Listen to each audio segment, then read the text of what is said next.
A lot of horsepower here, a lot of firepower, you might want to say. But over the last week, the Democrats held the darkest and angriest and gloomiest convention in American history. They spent 4 straight days attacking America as racist and a horrible country that must be redeemed.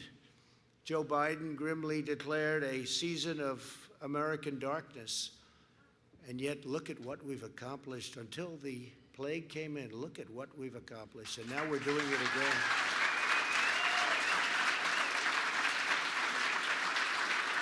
It's the most successful period of time in the history of our country from every standard.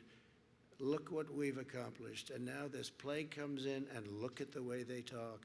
But look at what's happening, and look at how we're shooting up. We call it a super V. It's no longer a V, it's a super V. And they didn't think that could happen, and they're probably not happy about it. They want to punish America and its citizens instead of holding them high. Where Joe Biden sees American darkness, I see American greatness. We've seen heroic doctors and nurses racing into action to save lives. We've seen first responders helping strangers in need. We've seen the passage of historic legislation to save 50 million American jobs. We've mobilized American industry like never before. We've built military hospitals from scratch to produce life-saving therapies, and we're on track to develop the most incredible, from a standpoint of time, record time, vaccines. We have vaccines. You'll be reading about them very soon, way, way ahead of schedule, years ahead of schedule. This would have been where we are now, phase 3 trials, clinical trials. You wouldn't have been there in 2 or 3 years if you went back to another administration. It's time to reject the anger and the hate of the Democrat Party. We have the biggest election coming up of our lifetime.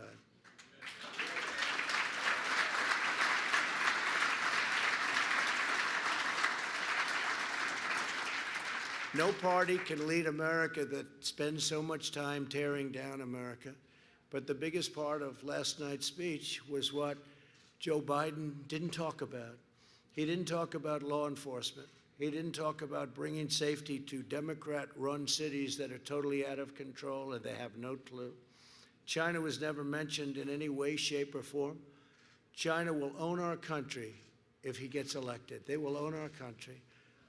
And we're not going to let that happen.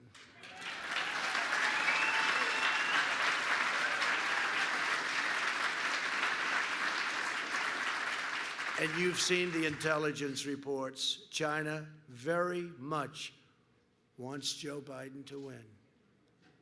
That would be very insulting if they wanted me to win. I don't think so. I don't think so. We've taken in billions and billions of dollars from China. We've given it to our farmers. We've given it to a lot. They had the worst year they've had in 67 years. We had the best year we ever had. We've demonstrated over the last 4 years the extraordinary gains that are possible when we stand strong for our beliefs, when we trust the wisdom of our founders, and when we embrace America's destiny. It's a great destiny. With your help, we carried out the largest tax and regulation cuts by far in American history.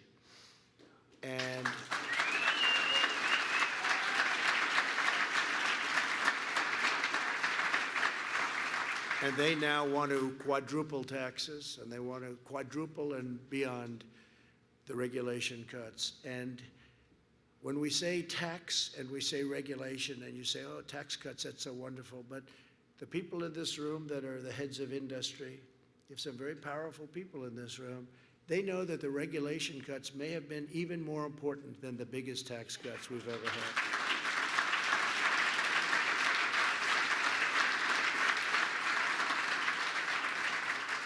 To build a highway in this country could take, in certain places, 18, 19, 20, even 21 years to get approved. That just is not even, it's thinkable.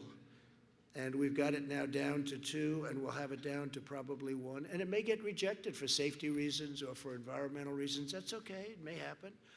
But we have it down, we will soon have it down to 1 year from as much as 21 years. We have cases that have just been disastrous. So I just wanted you to know some of the little details, but that's what we're working on. We'll have it down to 1 year to build a highway. You can do it all in 1 year. It doesn't have to take 21 years. And cost 100 times more, literally. I've seen 100 times more. We eliminated Obamacare's unfair individual mandate penalty, which is really the elimination of Obamacare.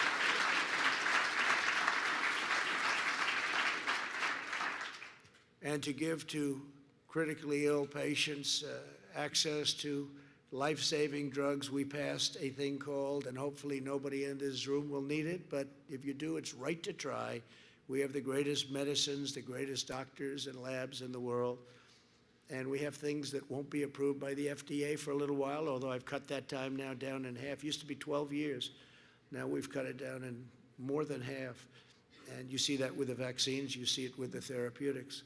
But right to try, where we have the right to now go in and use some of these very promising drugs, and the response has been unbelievable. What's happened and the lives saved have been really incredible. People used to leave for Asia, they used to leave for Europe, they used to leave for other places all over the world, or they'd go home and die. They'd go home and die. If they had no money, they'd go home and die, which is most people.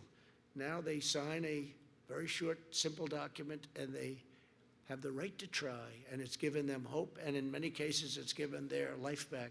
So it's been a great thing. These are things that nobody talks about, but it's, they've been trying to get that approved, by the way. Not as easy as it sounds. It's complicated because you have the insurance companies and the doctors and the hospitals, and the country itself doesn't want to get sued. And so not very easy. But they've been trying to get it approved for 41 years. They've been trying to get that. That's just one of many, many things that we've done for 41 years. To provide our amazing veterans the care they deserve, we passed VA accountability and VA choice. Many, many decades they've been trying to get that.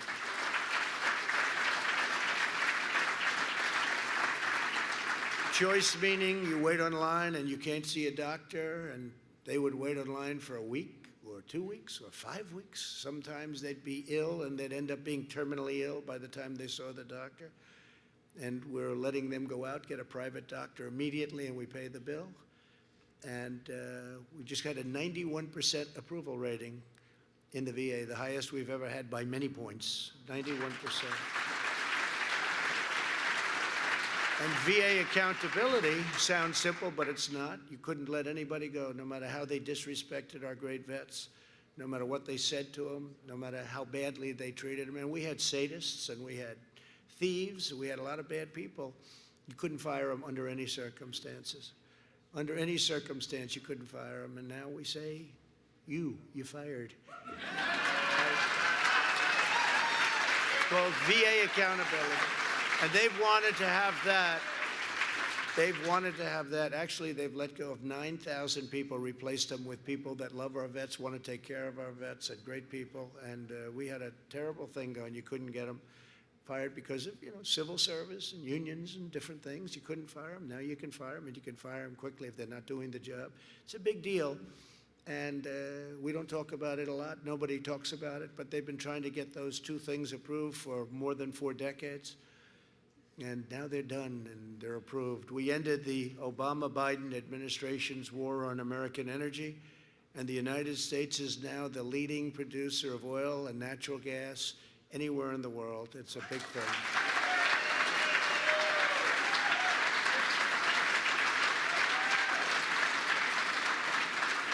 And remember this, if you look at what they're doing, Biden, he wants to end fracking, end petroleum products, end petroleum, no natural gas, no nothing, end everything, and that's it. How does that work in Texas? How does that work in Pennsylvania? I was in Pennsylvania yesterday, a place that he said he was born in, which is true, but he left when he was like 9 years old. So he left a long time ago. He left 7 decades ago. And he still calls it his home. And his real home is a place he never leaves anymore. He just Never leaves. He never leaves the outskirts of that state. You'd think he'd go a little bit, it's not that far. Never leaves. We'll figure it out pretty soon. But they want to end fracking, they want to end drilling, they want to end everything, they want to end all of that. So I said, think of it, they want to end oil, they want to end, and this is the way it is, guns, they want to take away Second Amendment, right? How about that? That alone should win you the election, right? That alone.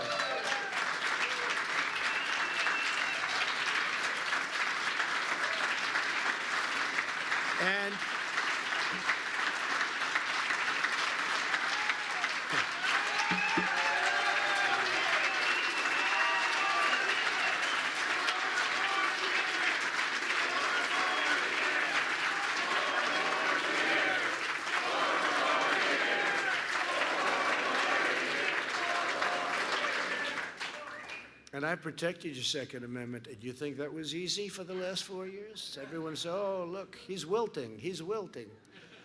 And no, we're not wilting. And we've had people that were in tragedies, and they lost a son in a school, and they lost a daughter, beautiful meadow. And that gentleman's been a friend of mine. He knows exactly who I'm talking about. Beautiful meadow. They're totally in favor. They've actually gotten hard line on Second Amendment. It's not one way. It's an incredible thing to see, actually. But we held totally strong, and it's always going to be with us. But if they get in, they will absolutely either obliterate it to a point of no return or actually terminate it. And I have no doubt about it. I have absolutely no doubt about it. And it's something we can't let happen, such a big part of our security and our safety. And your entertainment and all, but I say security and safety probably first, right?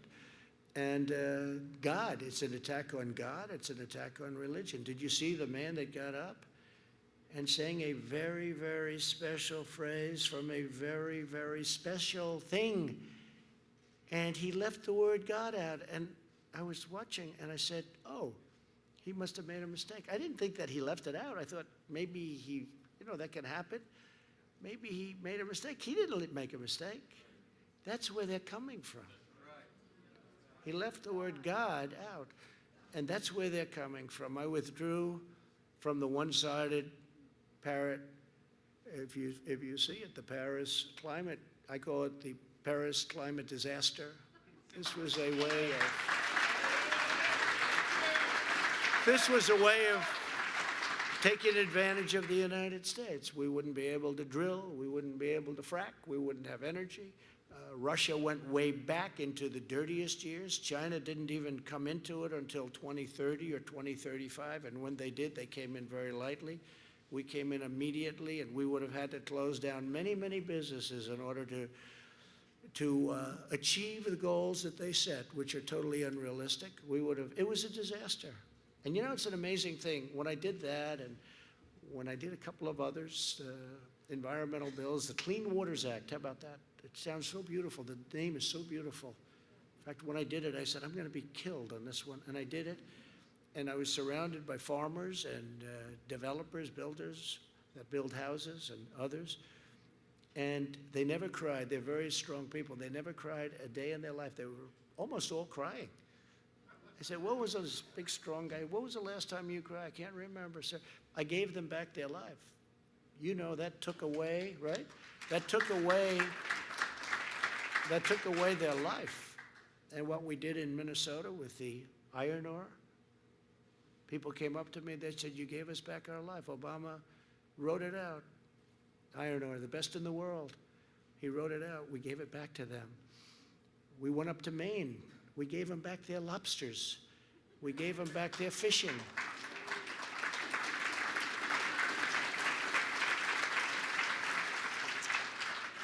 $5,000 square miles. Think of what that is. Take 1 mile, mile by mile, and now you add as big as the ocean is, that was a big chunk right off the coast of Maine. Their whole thing is like lobsters and fishing, and nobody does it better. And they were not allowed. It was a monument, called a monument. I said, a monument to what? I said when I was up in Maine 2 weeks ago, I said to people that their whole life was lobster, fishing, the different things, and they're the best. I said, what happened? He said, he took away our everything. I said, how does this area compare to other areas? He said, first of all, it takes a long time to get to the other areas. This is so big. But second of all, this is the best there is in the world. And he doesn't let us use it. And I said, and yet you vote Democrat. And it's hard to believe. It's like Israel. Look what I did for Israel.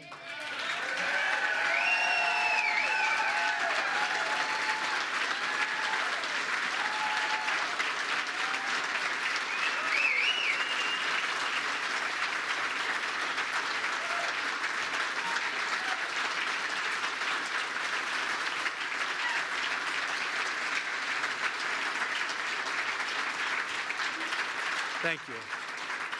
But it's amazing to me because nobody's been worse to Israel than President Obama and Biden. Nobody's been worse. Look at the Iran deal. It was the worst thing that ever happened to Israel. And they never moved the embassy to Jerusalem, thereby making Jerusalem the capital of Israel, which I did, and neither did any other president. And I understand why. They campaign on it. Every president said they were going to do it. No president did it until I came along. And the pressure, and I will tell you, the pressure from other parts of the world was enormous. And I've told the story a few times where I just turned off my phone, and when the king calls, and this one calls, and that one calls, we're calling about Israel. I say, tell him I'll get back in a couple of days. Right? I'll get back in a couple of days. I'll be in next week. Kings and queens and prime ministers, and presidents and dictators, everybody was calling. Don't do it, don't do it. It'll be bloodshed all over the Middle East. Look what we just did, right? With United Arab Emirates and Israel. And now others will follow. And we couldn't have done that if we had the deal with Iran. But they said, don't do it with Israel, don't do it. And I didn't take their call, and I did it. Had a ceremony, it was fine. Nothing happened. Remember, the world was going to blow up. This will be the end of the world. So I held my breath and I did it. And you know what happened? Nothing, except we did something that should have been done many, many decades ago. And every president violated their promise, their campaign promise, except me. And I did it. And by the way, I added in Golan Heights. That was a big one, too, by itself. And I did it. And, it's incredible. I'd then call up these heads of state, many of whom are friends of mine. I get along. Actually, you don't hear this from the fake news back there. There's a lot of press. A lot of press. But, you don't hear this from the people back there. But I actually have very good relationships with leaders, with many of them, and some of them just take too much advantage of our country, including some of our so-called allies. Some of them are the worst for taking advantage of us. But you don't hear that. So what I did is I called some of the leaders the following week. Hi, how you doing? What's up? Oh, we wanted to talk to you about Israel, but you already did it. I said, oh, I wish I got to you a little bit sooner. But that's easy. That's easier than having somebody asking you over and over, please don't do it. But I could see there was a lot of pressure. I never understood why it wasn't done. It wasn't done because there's tremendous pressure put on the President of the United States by many other countries, much more than you would think, and different countries than you would even think. Countries that you wouldn't think even cared about it were calling, asking not to do it. So we did it, and it's been really quite historic, I guess, and I could run in Israel, and I think they said I have probably a 98% approval rating in Israel. So it's been good. And you know who appreciates it the most are the evangelical Christians. They appreciate it the most.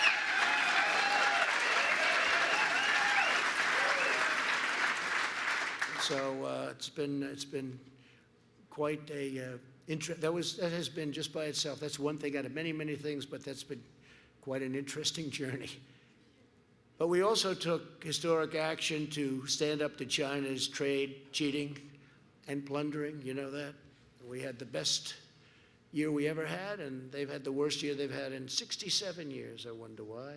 And I don't want them to have bad years, but there's been nobody that has ripped off the United States like China for so many years. How presidents before me allowed that to happen, and especially the one just before me. And Joe Biden, with his son walking out with $1.5 billion to manage, meaning millions of dollars a year in fees, is a disgrace, okay? He's a disgrace.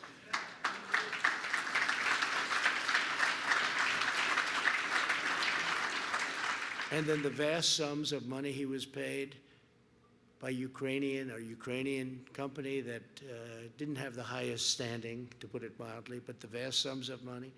If that ever happened to a Republican, they would have been in jail a long time ago. It's such a double standard, I can't tell you. This whole thing with all of the things that happened, the deep state, you can believe it, you don't have to believe it, but it's very unfair. And I will say that if a Republican ever did what Joe Biden did with calling off the prosecutors, or you're not going to get $1 billion, and he's on tape. It's not like, oh, gee, I mean, he's on tape. We wouldn't have had a chance. It's a disgrace. The double standard is a disgrace. And hopefully it'll be brought back to fairness. And remember this, they spied on my campaign and they got caught. They can say what they want. This FBI agent has just now, first one, admitted, that's the beginning, hopefully, of the falling castle. But he's admitted that he forged documents. He changed documents, reversing them. And he admitted it. So let's see what's going to happen over the next, hopefully, short period of time, because it's been unfair that we've had to wait so long. That was so obvious for a long time. And it should never be allowed to happen to another president again, that I can tell you. And that's for the good of the country, not for me, for the good of the country. Within 3 years, we replaced NAFTA, which everybody said was impossible to do, with the brand new and really pro-America USMCA. It's a whole different ballgame. And we don't want to lose our companies to Mexico and Canada. And this puts a tremendous price tag on doing that. If they want to do that, they won't be doing that. In everything we do, my administration is fighting for the American people and delivering one victory after another. We have appointed more than 230 federal judges. We expect to be perhaps over 300 federal judges by the end of the year.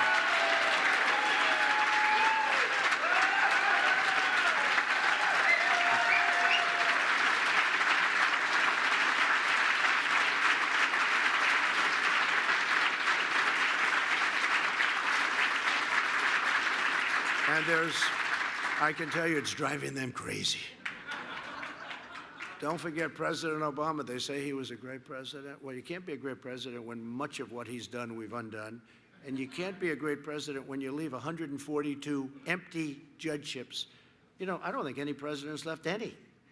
You don't leave. These are very, very important things for a party.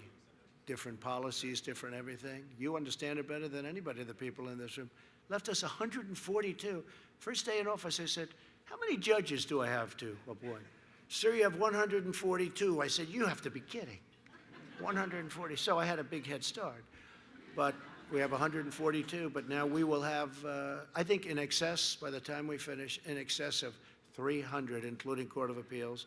And, of course, 2 very exceptional Supreme Court justices. So, yeah, really good.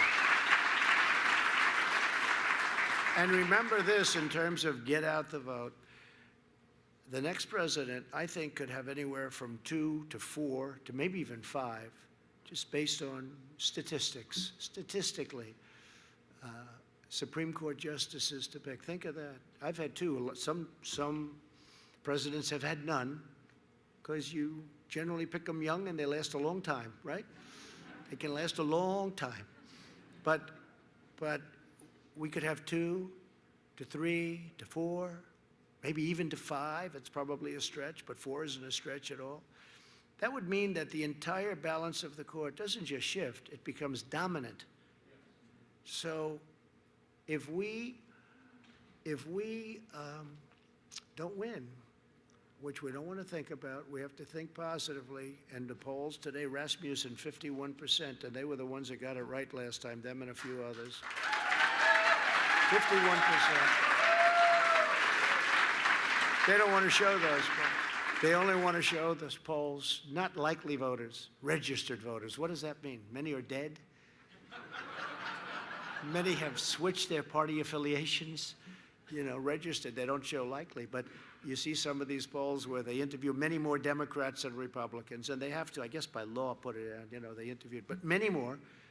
And they don't go likely. Why do they do likely voters? Because I think they'd be very upset. I think they know they'd be very upset.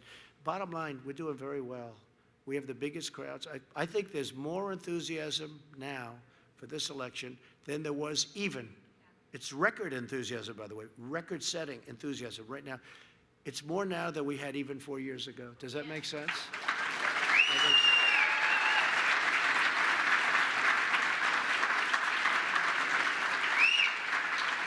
And we had the same thing 4 years ago where they say, but now we've done so much. This is easier in many ways. We were sailing, by the way, without the plague from China, this thing was over. This was over. We were sailing. But that came in, and then you have to prove yourself again. So now I have to prove myself again. But we're doing that. We're building up the economy. We're way ahead by every poll, even the fake polls. We're way ahead on the economy, which is very important. But we are. I mean, think of it. You prove yourself, you're in this, and now you have to do it again. But that's what we're doing. We have the V. We have the super V we can talk about. But with the help of countless faith leaders, many of you are in the room. We appreciate it. We passed historic criminal justice reform.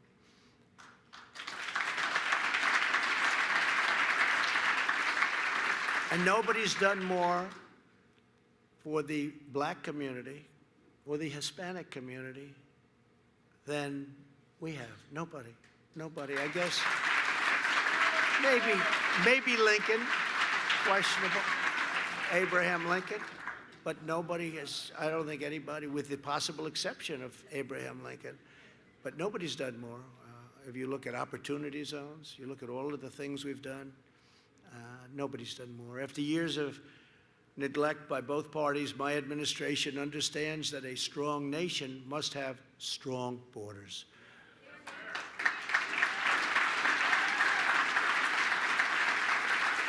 By next week, we will have gone up to over, as I say, 300 miles. That's hard to believe, and that was tough. They didn't want it. Do you notice now that we're building it, you don't hear about it anymore? They don't want to talk about it anymore, and it's a bad issue for the Democrats because everyone knows that walls work. It's interesting.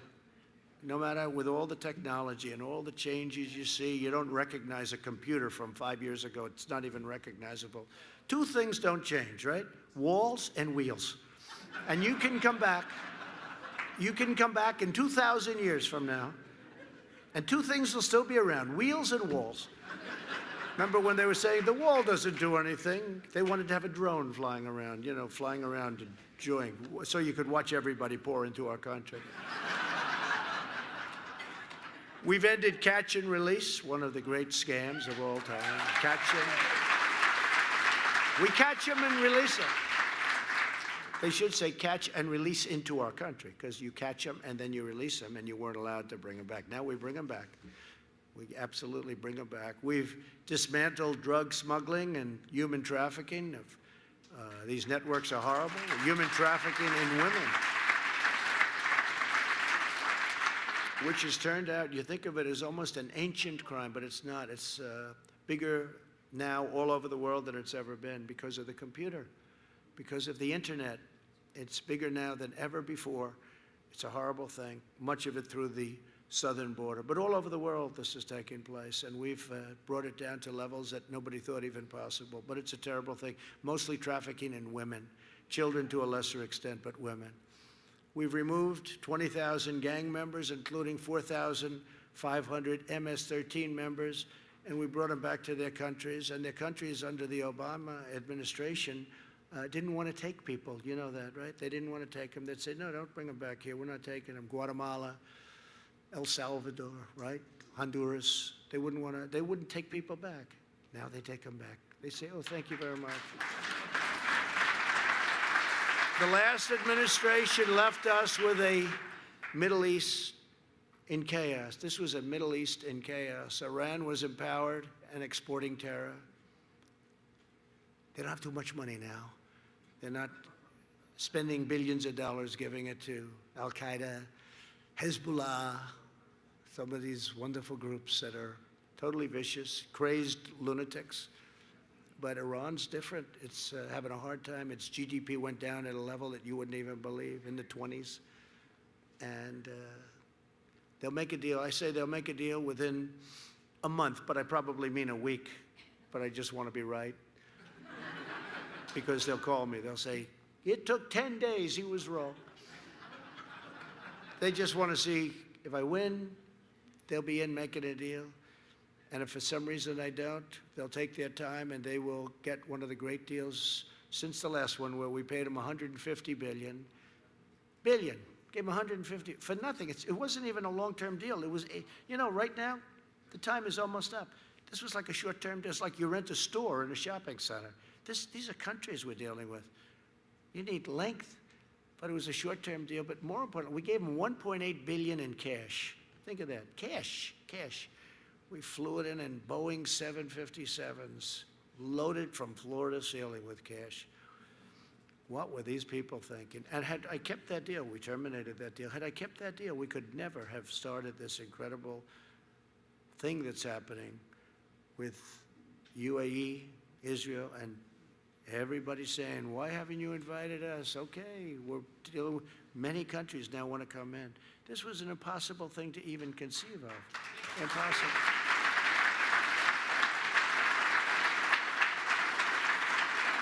Even Tom Friedman at the New York Times gave us an A+. Can you believe it? He couldn't even believe it.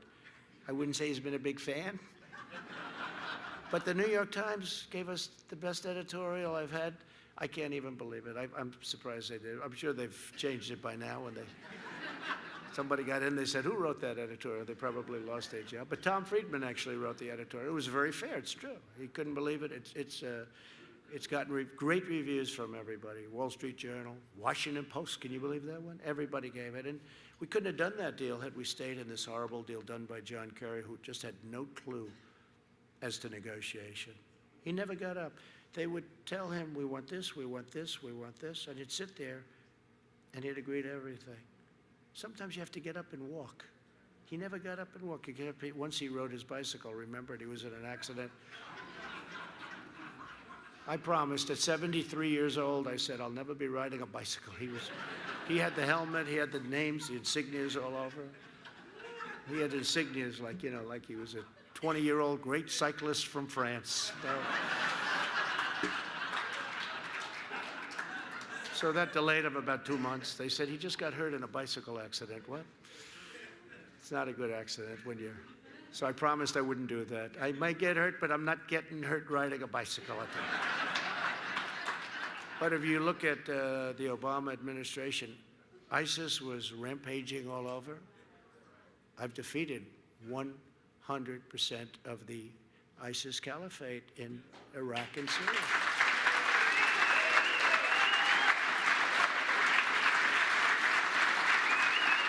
Yesterday we had the Prime Minister of Iraq in my office, and he made a statement. He said, sir, I want to thank you. You have defeated ISIS. I said, wait a minute, when you say that, nobody ever says that. Those people back there don't say it.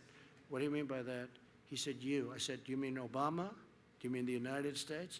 Sir, Obama, it was a disaster. When you took over, ISIS was in 30% of our country. You came in and you defeated. I said, would you please go public with that? So he said, I would. He would. But it's true. I mean, we defeated 100% of the caliphate.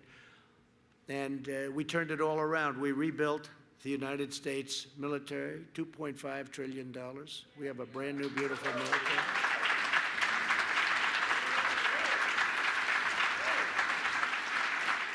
And as I said, with Israel, you know, we got out of the Iran nuclear deal, which was such a horrible thing for Israel. But I asked a friend of mine who's a big fan of Israel. I said, so what was the best? Golan Heights, Jerusalem capital? What was more important of the two? Golan Heights, which they've been working on for 52 years. Recognition of Golan Heights for Israel, right? 52 years. Planes would fly in. They'd have summits every year or two. Planes would fly in. They'd talk, and keep talking. 2 days later, the planes would fly out. Then they'd meet 2 years later. 52 years they went through that. I got it done immediately. And I said, which is more important, Golan Heights or Jerusalem capital? I said, neither. I said, what do you mean neither? He said, the most important is when you withdrew from that horrible and very dangerous Iran nuclear deal. That was the greatest thing you did for Israel. It's very interesting. And I said, I agree. I actually said, I said, I agree. We imposed the toughest ever U.S. sanctions on Iran. And this week we invoked the snapback provisions to restore virtually all of the previously suspended UN sanctions. We snapped it back. It's a good term. The founder and leader of ISIS, al-Baghdadi, is dead.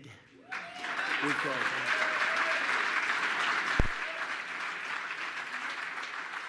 And the world's top terrorist, probably over 50 years, the top terrorist, Qasem Soleimani, is dead. He's gone. But the more success that we've achieved, the more unhinged the radical left has become. Anarchists and violent mobs have rioted in our Democrat-run cities, attacking our police and tearing down statues. And as you know, I signed a clause. I got an old bill, you know, when they used to do powerful things, when they knew what the hell they were doing. I took an old bill and I gave a nice, beautiful, brand new executive order. It says very easily, could you imagine getting this today? You rip down a statue, a federal statue, you go to jail, prison, they use the term prison, you go to prison for 10 years. Stop. Right? And I remember there was a big march on Washington. They were coming in to knock a lot of statues down. And they even had Thomas Jefferson planned. That was in their planning. No thanks. George Washington. They were even thinking about Lincoln. You know, Lincoln did sort of a pretty good job, right? But they were talking about anybody. I don't even know if they knew what they were doing. They're just wild and out of control. But I signed this, 10 years in prison if you knock down a statue. We have people right now in jail that are going to trial, by the way, and that was from previous to me signing it. But if you remember, that was a big thing 2.5 months ago. You know when I signed it? 2.5 months ago. 2.5 months ago I signed it. We haven't had a problem since. They say, you know, we want to knock down that statue, but you know, 10 years, let's see, 10 years, that's a lot of time. That's a lot of time. Which tells you that, you know, laws, if properly utilized, can stop all of this madness. And that's why we have to give our great police back their dignity and their power.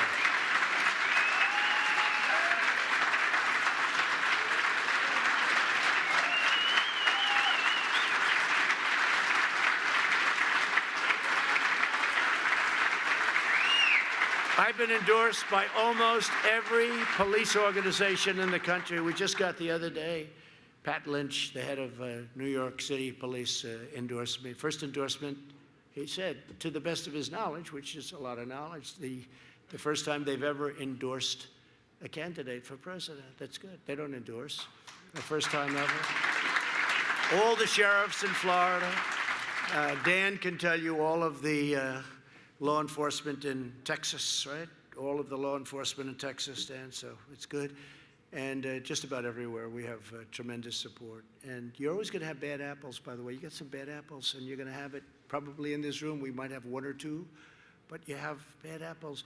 But these are great people that do a phenomenal job that actually are appreciated by the public. By the public, they're appreciated, and they're loved, and they're respected.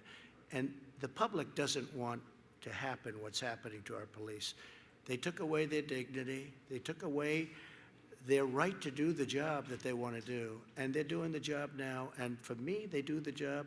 And you look at most cities in our country, you know, crime is actually down. You look at Chicago and you say, how's that possible? You look at New York, what's happened just in a short period of time. But we're with them and they're with us, and they've done a fantastic job, right? So the future of our country, and indeed our civilization, is at stake on November 3rd.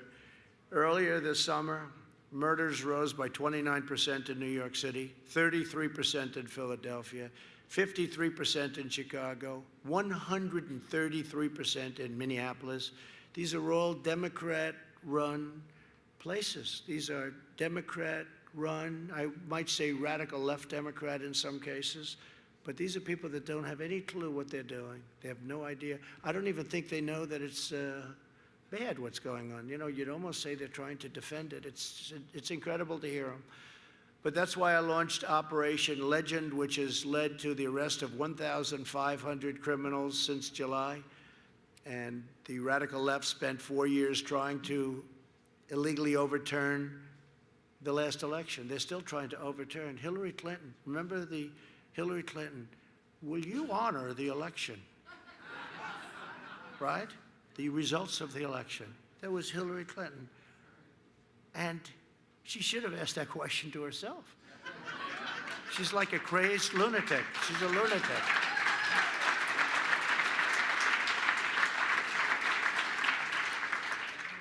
She is something, I'll tell you. But somebody said, what's the difference between Clinton and Biden? Should I say? Should I tell you?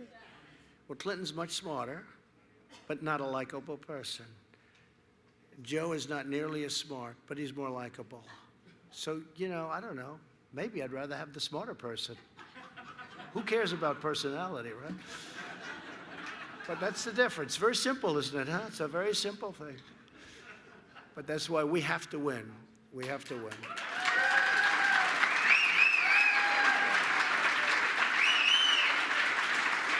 So now the Democrats are planning to permanently alter our political system so their control is never threatened again.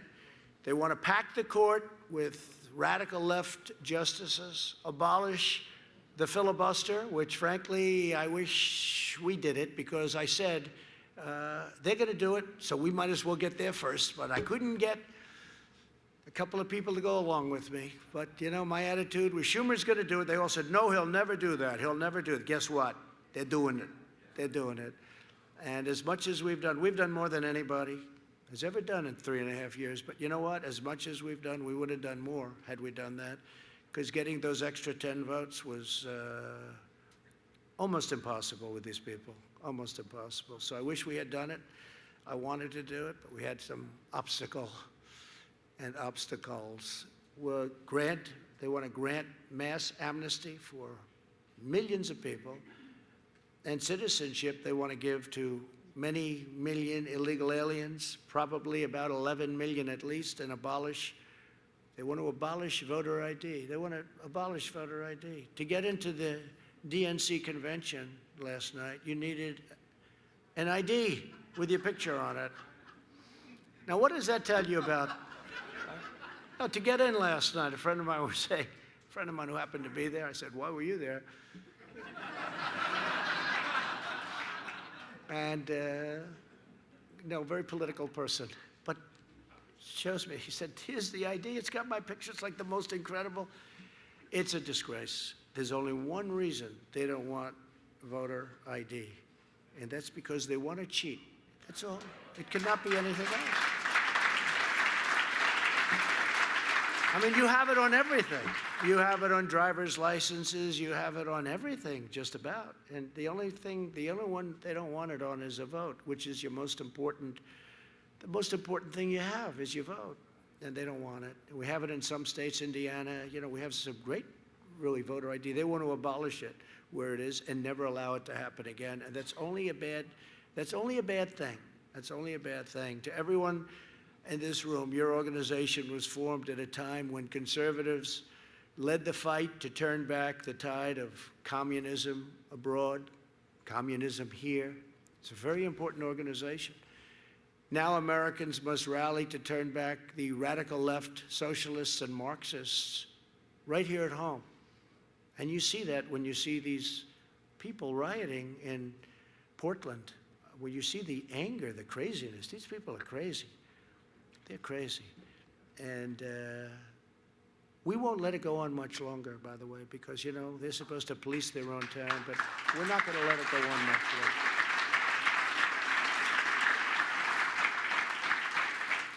Because at some point we have to say, okay, you've had enough time to police your town. And by the way, they have good police. They have good, Portland has good police, but they're not, again, they're not allowed to do their job.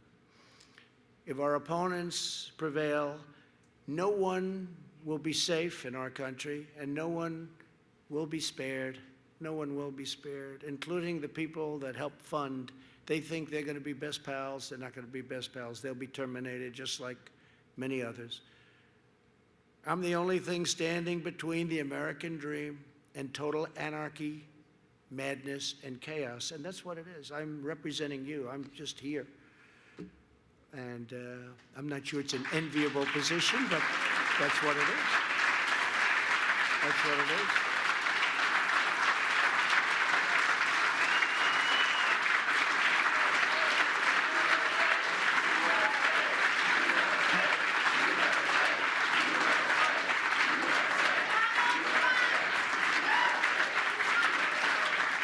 You know, when I made that statement, I was a little embarrassed by it because it sounds so egotistical. It's like an egotistical statement, and I was a little embarrassed. I'm the only one, but there was no other way to say it.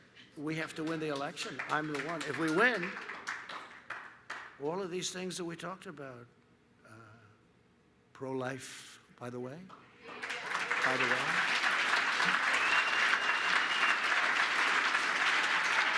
Second Amendment, by the way.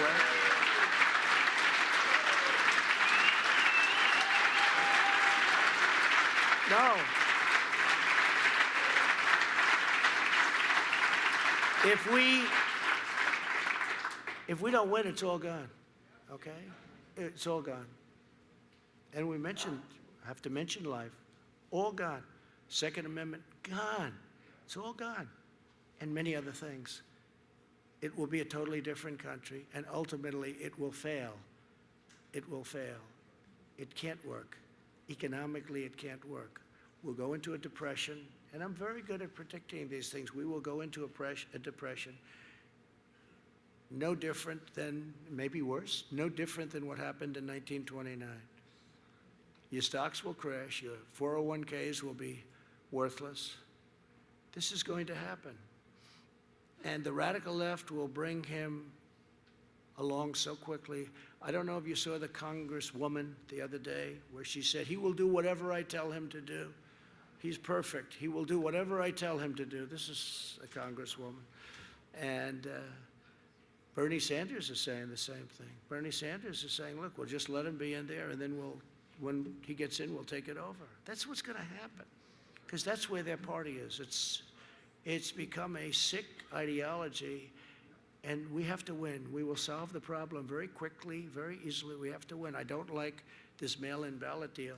They're going to send out 51 million mail-in ballots to people that haven't requested them. Well, where are they going? Look at what happened in New York with Carolyn Maloney, a small race, and they declared her the winner. They don't even have the ballots. It's so mixed up, so fraudulent. And the only reason they declared her a winner is because I was right up. I said, well, yeah, what's going on? 6 weeks and they couldn't count the votes? That's one little race. What's going to happen when you have 150 million votes and you have 51 million votes? Think of it. They're going to send out 51 million. It could be higher than that. 51 million votes. No signature verification. On many of them. In Nevada, no signature verification. In New Jersey, no signature verification. In New Jersey, the governor passed it and didn't even have the legislature approve it. He did it with an executive order, which is interesting.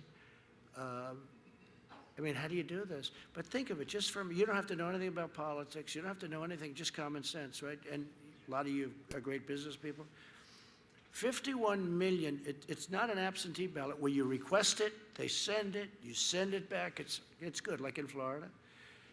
This is 51 million people are going to get ballots to send in. So if it's them, let's say, that are doing it, and it's mostly Democrat states that want it, and they're Democrat governors, they're going to send them to certain areas, I guess, right? I guess. So people are going to be getting them and said, oh, all right, that's fine. And they'll send them back. In some of them, harvesting is allowed. That's where you harvest them all together. In Nevada, harvesting's allowed. So they'll go all over the world and they'll get people to sign them. Hey, you used to be here. They'll go all over the world. And they'll harvest them, and they'll drop thousands of them on a table just before the election. The other thing is, if you do this, you'll never have an election count on November 3rd. You know the way we enjoyed, I'm not sure they did. They didn't enjoy it. But you know the greatest evening ever was 4 years ago, right?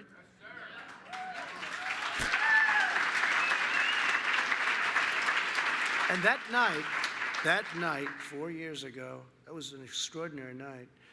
But we knew that night. In fact, we really knew before 9 o'clock, even though it took like 2 o'clock to call it. They refused to call Pennsylvania, which we had. If we lost every single vote, right? Remember, there was 2 points, 2 left, and 2 points left.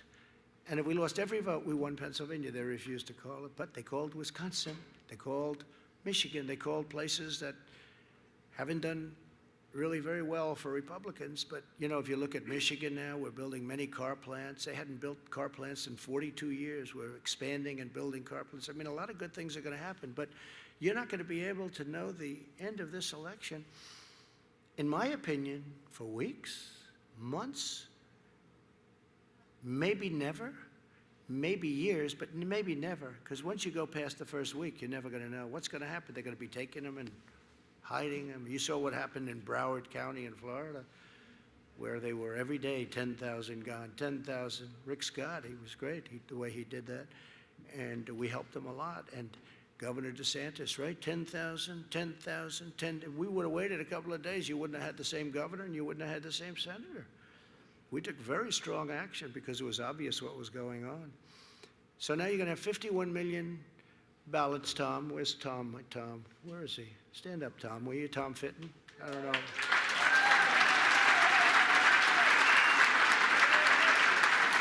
He does, it's Judicial Watch. They do a fantastic, I don't know if everyone agrees, but I do.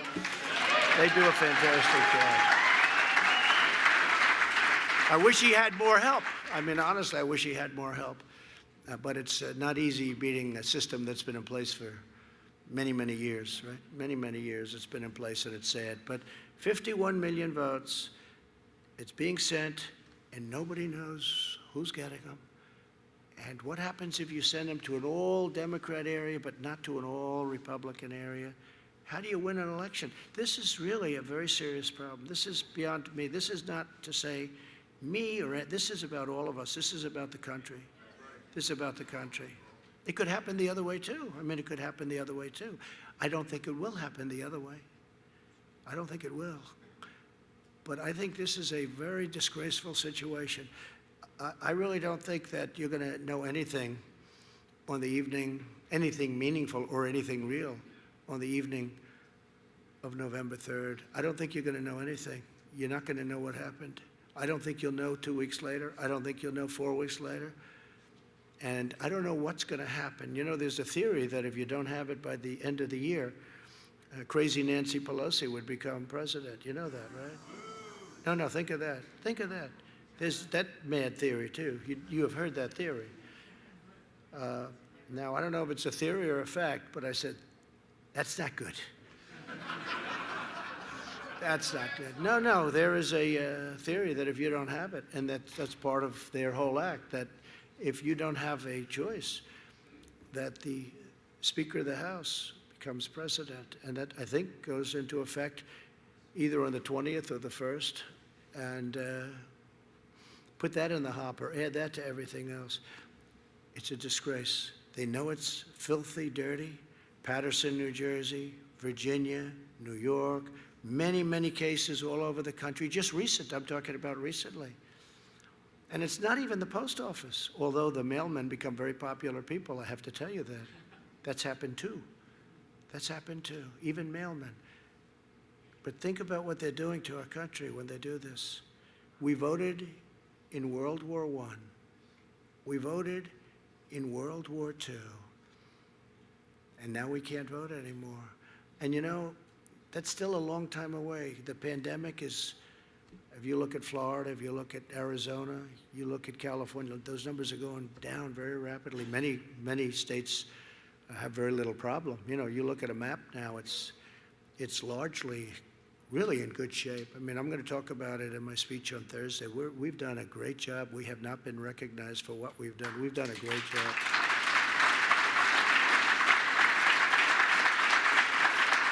So in 2.5 months from now, we'll be in, you know, good shape, and we're going to be in really, I think, potentially really good shape. And we can't let this happen to our country. It's called universal mail-ins, okay? Universal. They like the word universal because it explains it. I don't know why. I personally don't like the name. I just call it mail-in. But we want to distinguish it from absentee voting, which is okay, which has gone on for a long time, and we're prepared for that. But we're not prepared for this. 51 million ballots. It will be a tremendous embarrassment to our country. It'll go on forever, and you'll never know who won. So I say that for you. I say it for the cameras because I assume that goes out. But I will tell you that this is a very serious problem for a great democracy. This is a very, very serious problem. And something has to be done about it. And they're being sent almost as we speak. People are going to get ballots that had no intention of voting, that maybe shouldn't be voting, that maybe aren't, and they say the computers will pick it up. The computers are going to pick up nothing. They're going to pick up nothing. You'll have double voting where they send in a ballot and then they'll go and vote. That's going to be a big problem. They'll send in their ballot and they'll vote too. They'll send in the ballot and then they'll vote. What are the chances that some states so efficiently run? Oh, gee, you can't vote. We just got your ballot last night at 7 o'clock. I mean, think of how ridiculous it is, right? Common sense.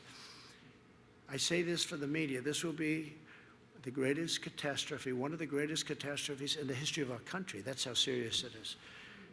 And they also think I'm trying to steal an election. Just the opposite. I want the fair results of an election.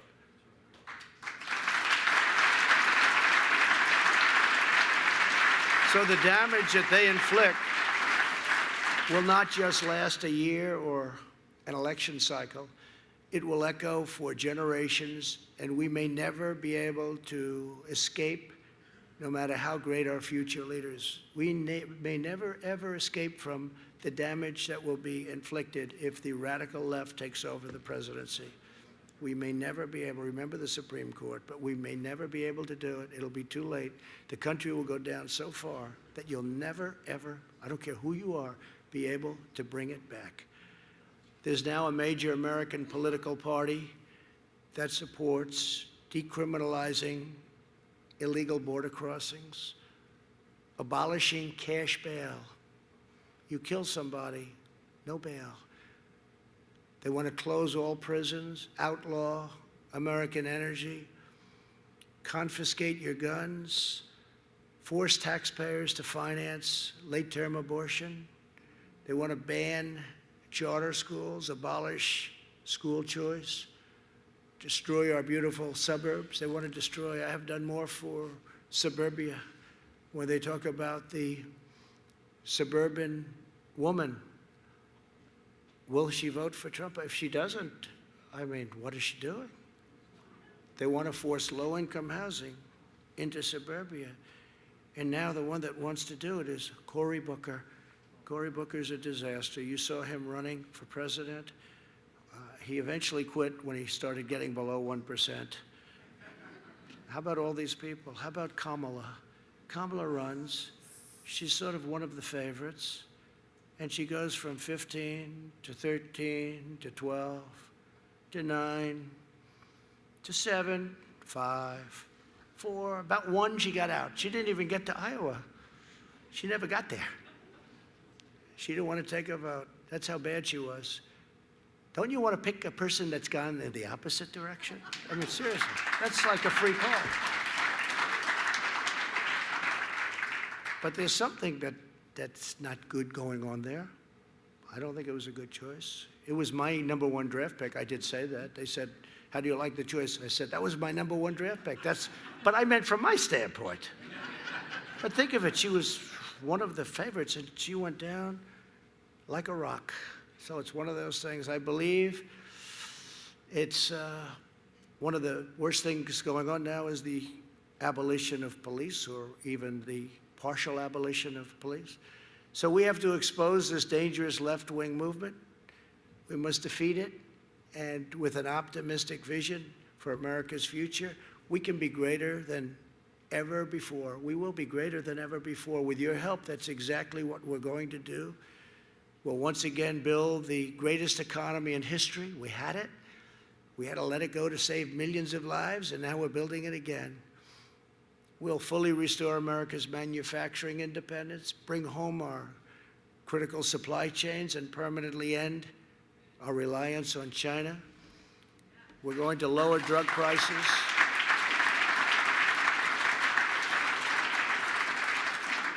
We're going to lower drug prices at a level that's never been lowered before. You know, I'm the only president in 51 years that lowered. Last year, drug prices went down a little bit. Not much, but a little bit.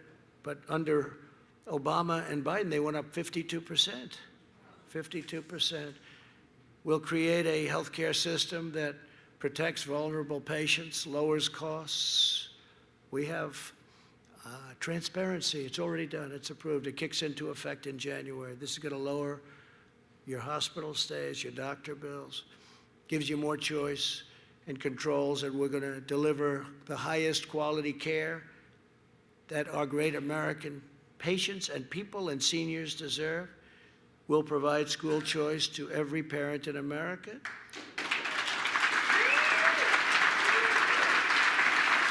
We'll appoint more conservative judges and justices.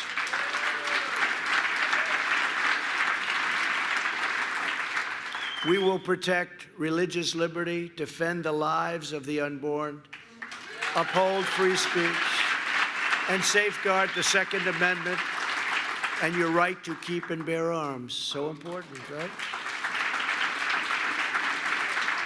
We'll restore patriotic education to our schools.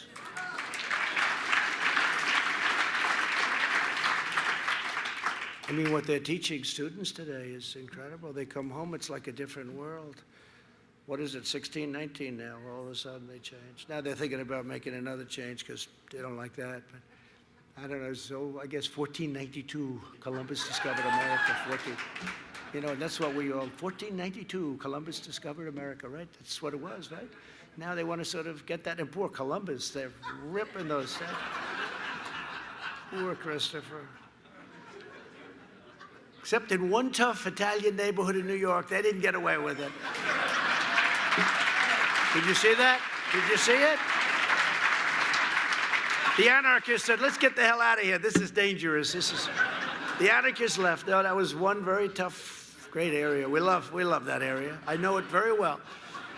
They started surrounding it. They were all set. They had the ropes going, the whole deal, and all of a sudden they said, let's get out of here. Great. Christopher Columbus, can you believe it? Christopher Columbus. We will restore patriotic education to our schools and teach our children to love their country, honor our history, and respect our great American flag.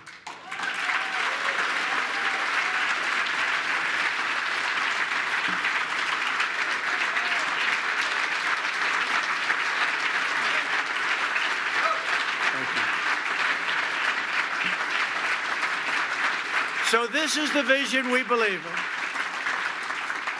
And with your help, your talent, and you have incredible talent in this room, and your devotion, this is the bright future, not the dark future that you saw last night and for the last 4 days. This is a bright future that we will deliver for all Americans. I promise you this, as long as I am the President of the United States, I will fight with every ounce of energy and strength. And I have no doubt that our country will be greater than ever before.